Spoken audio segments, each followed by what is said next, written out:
திருப்பலி வாசகங்கள் மே 13 2026. பாஸ்கா காலம் 6ஆம் வாரம் புதன். முதல் வாசகம் திருத்தூதர் பணிகள் நூலிலிருந்து வாசகம். அந்நாள்களில் பவுலுடன் சென்றவர்கள் அவரை ஏதென்சு வரை அழைத்துச் சென்றார்கள்.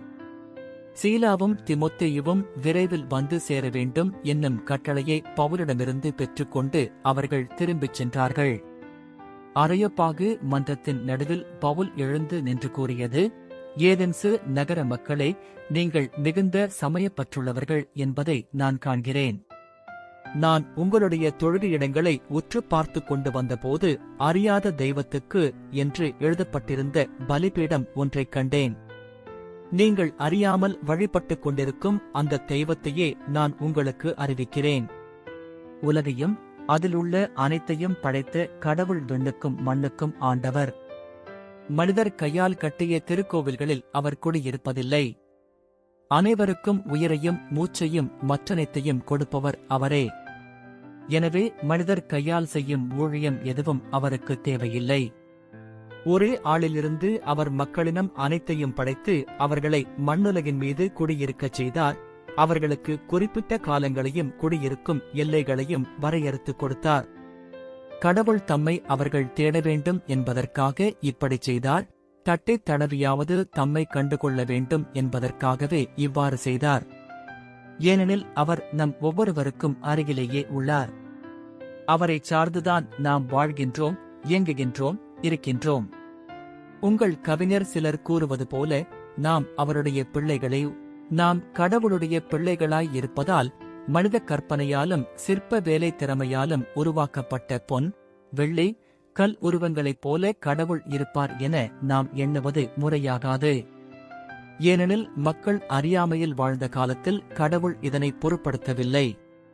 ஆனால் இப்போது எங்குமுள்ள மக்கள் யாவரும் மனம் மாற வேண்டும் என்று அவர் கட்டளையிடுகிறார்.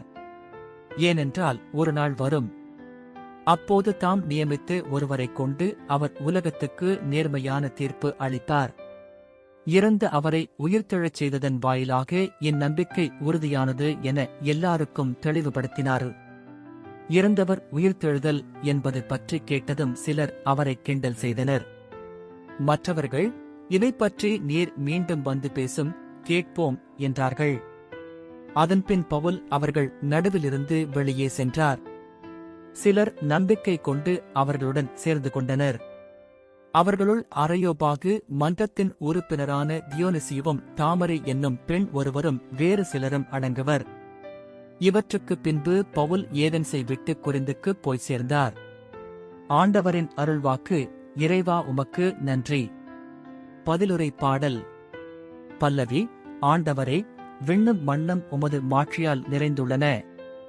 விண்ணுலகில் உள்ளவையே, ஆண்டவரை போற்றுங்கள். உன்னதங்களில் அவரை போற்றுங்கள். அவருடைய தூதர்களே, நீங்கள் யாவரும் அவரை போற்றுங்கள்.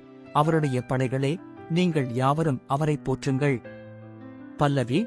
ஆண்டவரே, விண்ணும் மண்ணும் உமது மாட்சியால் நிறைந்துள்ளன. உலகின் அரசர்களே, எல்லா மக்களினங்களே, தலைவர்களே, உலகின் ஆட்சியாளர்களே, இளைஞரே, கன்னியரே, முதியோரே மற்றும் சிறியோரே, நீங்கள் எல்லாரும் ஆண்டவரை போற்றுங்கள். பல்லவி.